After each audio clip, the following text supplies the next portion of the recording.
बोलो जयकारा, बोल मेरे श्री गुरु महाराज की जय। प्रेमी गुरुमुखों, जो संत महापुरुष होते हैं ये साक्षात भगवान का ही रूप होते हैं। भगवान खुद संतों के रूप में दुनिया में आता है और आकर संत महापुरुष दुनिया का कल्याण के लिए आते हैं।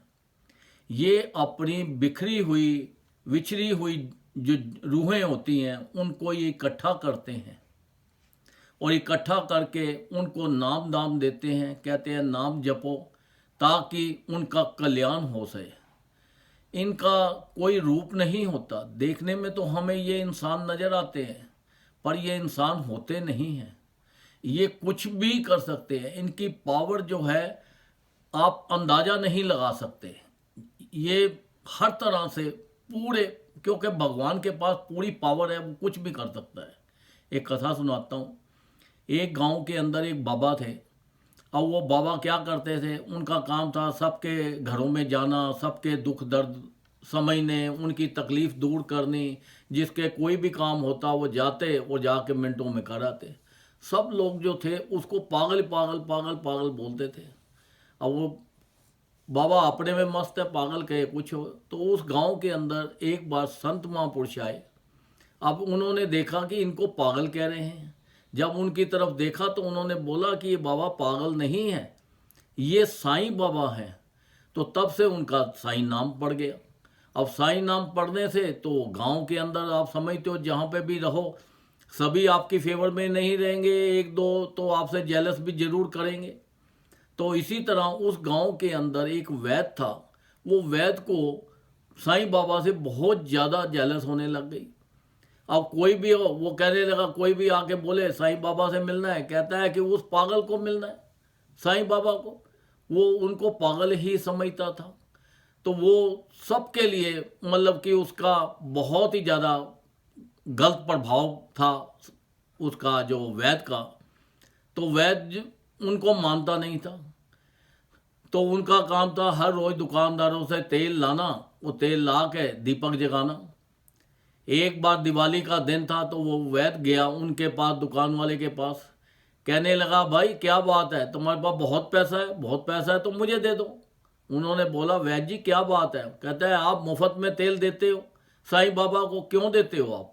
आपने साईं बाबा को मुफ्त में तेल नहीं देना। अगर आपने उनको आज तेल दिया तो ये सोच लो कि मैं आपका और आपकी फैमिली का इलाज नहीं करूँगा। अब उस गांव में एक ही वैद्य था। अब दुकानदारों ने सोचा, भाई ये तो काम गलत हो जाएगा, वैद्य से तो दुश्मनी मोल नहीं ले सकते, बीमार तो हमें होना ही है। चलो कोई बात नहीं। साईं बाबा गए तो उन्होंने जाके बोला, भाई तेल दे दो, आज दिवाली है। अब उन्होंने तेल देने से साईं बाबा को इनकार कर दिया। साईं बाबा आ गए। फिर वो वैद्य जो था एक कुम्हार के पास चला गया।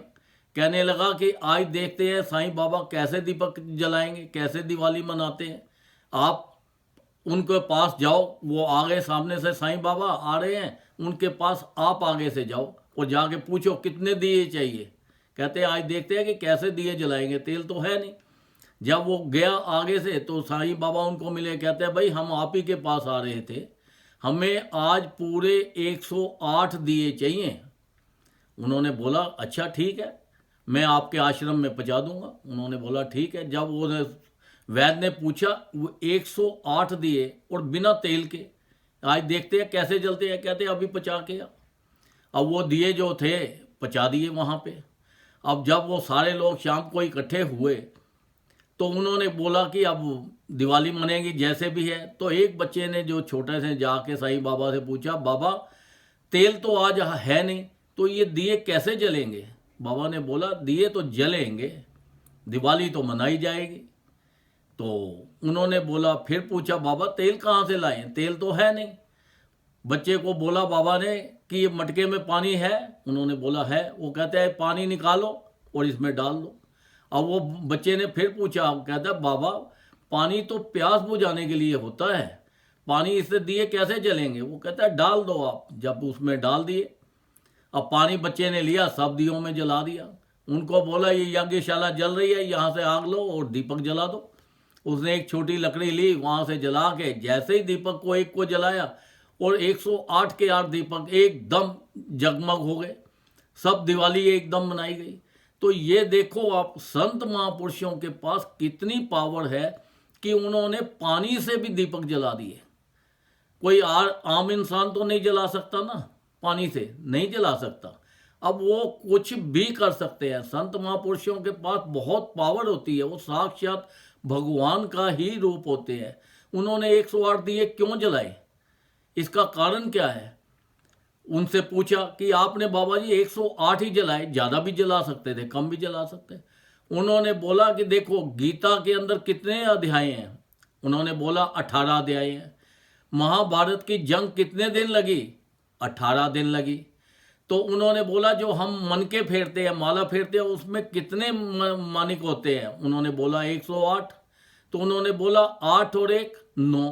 9 जो शब्द है, वर्ड है, फिगर है, ये बड़ी आध्यात्मिक है, इसका बड़ा महत्व है। ये सीधी डायरेक्ट भगवान के साथ अटैच है। देखो हम जब भी कभी श्री गुरु महाराज जी का बोलते हैं तो हम क्या बोलते हैं? श्री श्री 108। वहां पे भी 108 लगा के तब गुरु महाराज जी बोलते हैं। तो ये जो 9 का वर्ड है, ये बड़ा आध्यात्मिक वर्ड है। फिर देखो हमारे श्री गुरु महाराज जी ने हमें 5 नियम दिए, कितने आसान तरीके दिए। उन्होंने बोला है कि देखो 5 नियम जो करेगा उसका कल्याण हो जाएगा। श्री आरती, पूजा, सत्संग, सेवा, सिमरन और ध्यान, जो श्रद्धा सहित करे निश्चय हो कल्याण। उसका वो 5 नियम है। ये 5 नियम क्या हैं?